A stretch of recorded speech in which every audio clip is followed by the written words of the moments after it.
Life's a story that's told out where the Land Rovers roll. -3 this morning. It's a bit cold. Can barely feel the ends of my fingers because I got the front window open.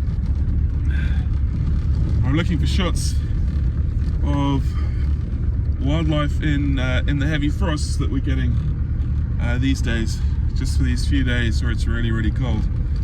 I haven't really managed anything this morning, but yesterday morning was pretty good. You know, this is in lieu of snow.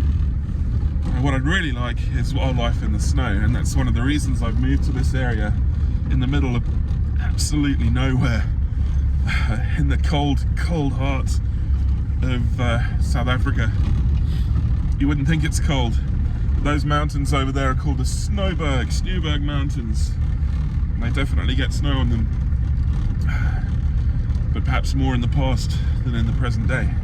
It doesn't rain much, that's the problem. It gets cold, there's no water. Far out where the jackals cry, under the African sky, they're both where they were born to be, out west in the desert roaming free. The other thing I've noticed coming out on these really, really cold mornings is the smaller animals that come out and sun themselves. It's so cold, I don't know how they survive, but what happens when the sun comes up is these little animals start coming out of their burrows and holes and out from under trees, and they just find little patches of sun. And if you look carefully, sometimes you can find them, and they're seldom seen. You hardly ever see them on a drive through the African bush. You've got to really work hard to see animals like that normally. So I'm quite encouraged. I'm going to be trying harder to capture photographs of little whistling rats and things like that, which I think are really cute. And obviously there's all sorts of animals predating them as well, and they're out too. Things like spotted eagle owls that fly through these trees and take them when they're not expecting it, especially late in the afternoon or in the early morning. And it's not just true of these little rats and things like that. There's all sorts of bird life hanging out in the trees as well, trying to warm itself in this bitter cold. And yeah, it's amazing. It's amazing how the landscape's transformed just in the last few weeks. It's been an incredibly wet winter. We've had more rain and snowfall than many other years in this region. I think the water in the lake there is full, and it hasn't been full for 19 years, so you can imagine how dry it's been. And all of this water has had everything so green, and the last vestiges of that are being wiped out by these bitter frosts that we're having late in July. Out where the Land Rovers roll. Out where the Land Rovers roll.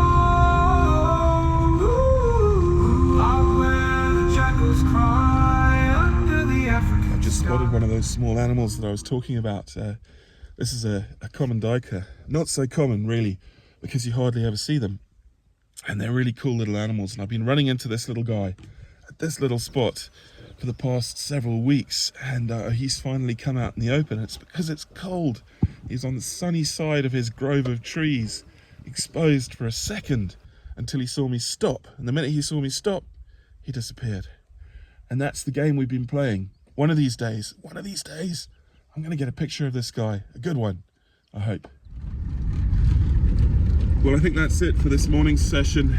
This is just a quick community post on my iPhone, just to show you that I am actually taking pictures, and I hope you are too. I've got to head back to the house now, do a bit of work, and I'll be out again later. I'll see you out there. Those wheels are rolling, Will and Basil going. Far out where the jackals cry, under the African sky, they're both where they were born to be, out west in the desert roaming free. Life's a story that's told out where the Land Rovers roll.